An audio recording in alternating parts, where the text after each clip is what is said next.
The EU destroys the lives of West African fishermen with its devastating super trawler fishing operations, a climate activist claimed. Brussels has long been accused of operating a neo-colonial hold over oceans around the world. In March, the bloc was condemned after it proposed insufficient measures to tackle overfishing of yellowfin tuna while simultaneously being the largest fisher of the near-threatened species. Yellowfin tuna is massively overfished in the Indian Ocean, to the extent that supermarket brands Tesco, Co-op and Princes made the unprecedented move of joining scientists and environmental groups to call for tough action to rebuild the population, which was in 2018 valued at more than $4 billion.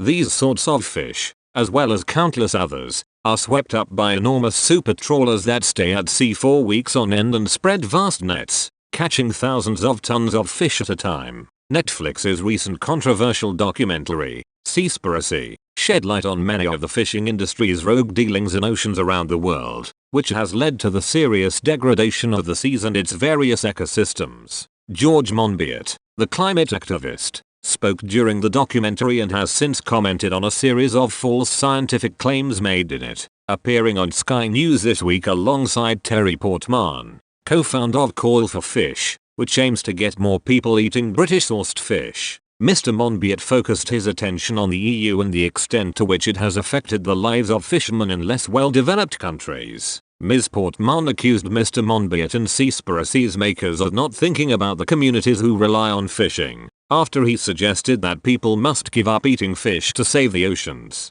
She said, "This simplistic argument that we should all stop eating fish is very Western privilege. There are communities that rely on fishing for subsistence and to eat, and it's a shame that George and others didn't use their good profile to actually help affect some meaningful change instead." Mr. Monbiot replied, "When I and Seaspiracy say we should stop eating fish, the we mean is the average prosperous Netflix viewer. We're not talking about subsistence fishing communities in West Africa who rely on fish." One of the important points that the film makes is that their subsistence is being destroyed by these massive European super trawlers who are moving in there and sweeping up all the fish, destroying fish populations and making it impossible for people there to survive on their diet of fish. It isn't the first time Mr. Monbiot has been critical of the EU's actions in oceans and by extension the environment. In a lengthy Twitter thread published last month, he noted that while the bloc had some good environmental rules, he added, its overall impact on the living world is catastrophic.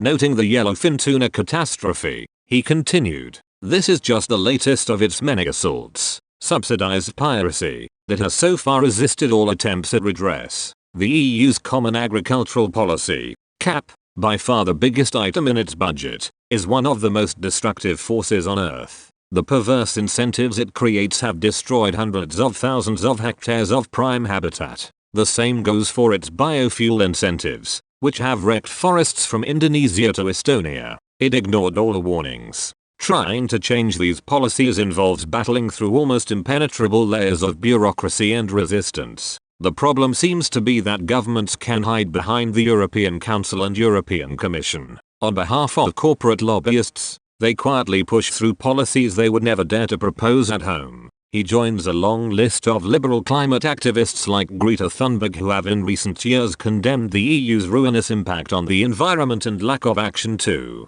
counter it. During Seaspiracy, Carmine Vella, the European Commissioner for Maritime Affairs and Fisheries, was questioned over the EU's claim to be an arbiter of sustainable fishing. Filmmaker Ali Tabrizi drew attention to the 100,000 vessels reported to make up the bloc's fishing fleet. Mr. Vella said, "Imagine you have money in the bank. You have capital. You put €100 in the bank. That €100, which is the capital, is giving you interest. As long as you are taking the interest and spending the interest without touching the capital, then that is sustainable. As soon as you start taking away the capital as well, then you've entered the unsustainable cycle." Mr. Tabrizi hit back, "Today's oceans aren't in debt. They are in a major depression. Shouldn't we just stop spending what we can't afford?" Mr. Vella replied, "Obviously, we cannot go to the other extreme and say the only solution is not to fish at all. I don't think we can do that." Express Co UK has recently launched a campaign to help save Britain's environment. We are calling on Prime Minister Boris Johnson to show world leadership on the issue in the run-up to the G7 summit in Cornwall in June and the Crunch COP26 climate change summit in Glasgow in November. Along with green entrepreneur Dale Vince, we have called on the government to scrap VAT on green products and to make more space for nature.